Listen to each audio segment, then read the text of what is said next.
भारतवासियों का तालिबान प्रेम अब कुछ ऐसा हो चुका है कि वो कितना ही बोल लें उसके बारे में वो खत्म ही नहीं हो रहा। देर सवेर कोई ना कोई व्यक्ति ऐसा सामने आकर खड़ा हो जाता है जिसकी थोड़ी बहुत इन्फ्लुएंशियल छवि होती है या फिर बची हुई होती है, और वो तालिबान को लेकर छाती पीटना शुरू कर देता है। भाई तालिबान में जिस प्रकार से अब आज एक अनाउंसमेंट कर दिया गया कि भाई महिलाओं को मंत्री पद नहीं दे सकते, उनका काम है सिर्फ बच्चे पैदा करना और वो वही करें। अब महबूबा मुफ्ती इसके ऊपर क्या कहेंगी क्या नहीं कहेंगी ये तो वही जानती हैं, क्योंकि कुछ दिनों पहले वही कह रही थी कि भई ये तालिबान जो है बहुत अच्छे से शासन करने वाला है।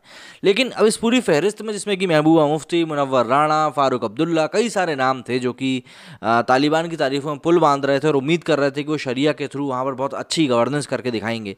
मतलब कुछ पत्रकारों को पीटने की खबरें भी वहाँ से निकल कर सामने आई थी। उसके ऊपर तालिबान ने प्रतिक्रिया दी है कि भैया हम कोशिश करेंगे कि आगे से ऐसी घटना ना हो। अब इस घटना के मद्देनज़र उनका कहना ये था कि तस्वीरें सामने ना आए या हम ऐसा काम नहीं करेंगे, ये चीज़ उन्होंने बाकायदा क्लियर नहीं करी, लेकिन हाँ उनका स्टेटमेंट तो आ गया।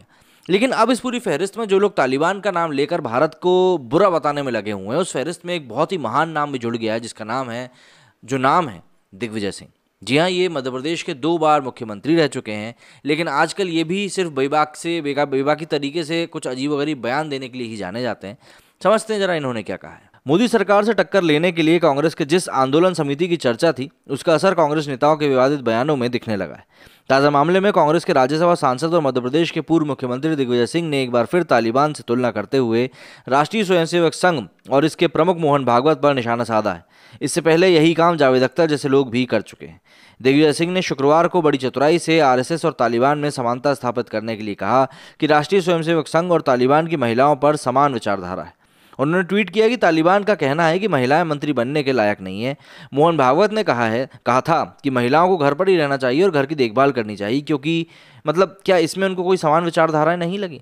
जाहिर सी बात है। लेकिन सबसे बड़ी बात यह कि दिग्विजय सिंह ने आरएसएस प्रमुख मोहन भागवत के 2013 के एक बयान को भी शेयर किया, जिसमें उन्होंने शादी को पति पत्नी के बीच एक समझौता करार देते हुए कहा था कि पत्नी को घर संभालना चाहिए और पति को कामकाज। महिला की सुरक्षा की जिम्मेदारी जो है वो भी पति को ही संभालनी चाहिए। दिग्विजय सिंह ने तालिबान सरकार को लेकर केंद्र सरकार से अपना नजरिया स्पष्ट करने को भी कहा। उन्होंने एक दूसरे ट्वीट में कहा कि मोदी शाह सरकार को अब स्पष्ट करना होगा कि क्या भारत तालिबान सरकार को मान्यता देगा, जिसमें घोषित आतंकवादी संगठन के सदस्य काफी ज्यादा मंत्री हैं।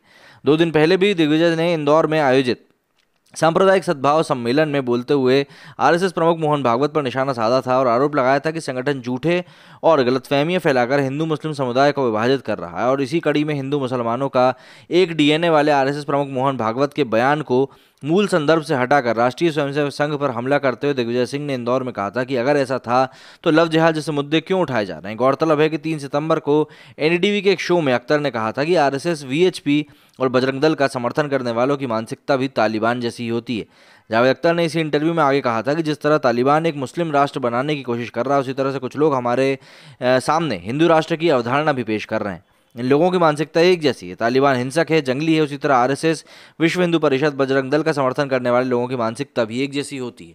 अब इन सभी चीज़ों के बाद लगातार सीधी सी बात है भाई, विवाद तो होना ही था, और दिग्विजय सिंह कुछ बोले और विवाद ना हो ऐसा भी नहीं हो सकता। भाई मध्य प्रदेश से जो सरकार गई थी, जो 3 टांगों की सरकार थी, जिसमें कि कमलनाथ मुख्यमंत्री थे, दिग्विजय सिंह और ज्योतिरादित्य सिंधिया का फुल सपोर्ट था, उसमें से एक टांग जैसे ही हटी वो कुर्सी धड़ाम से नीचे गिर गई। आप खुद समझिए कि ये लोग अपनी कुर्सी जीतने के बाद भी एमपी में नहीं बचा पाए, और अभी लोग इस प्रकार की ओछी बयानबाजी करके लोगों का ध्यान ही आकर्षित कर रहे हैं। आपका कहना इस मामले में मुझे कमेंट करके जरूर बताइएगा। जय हिंद, जय भारत।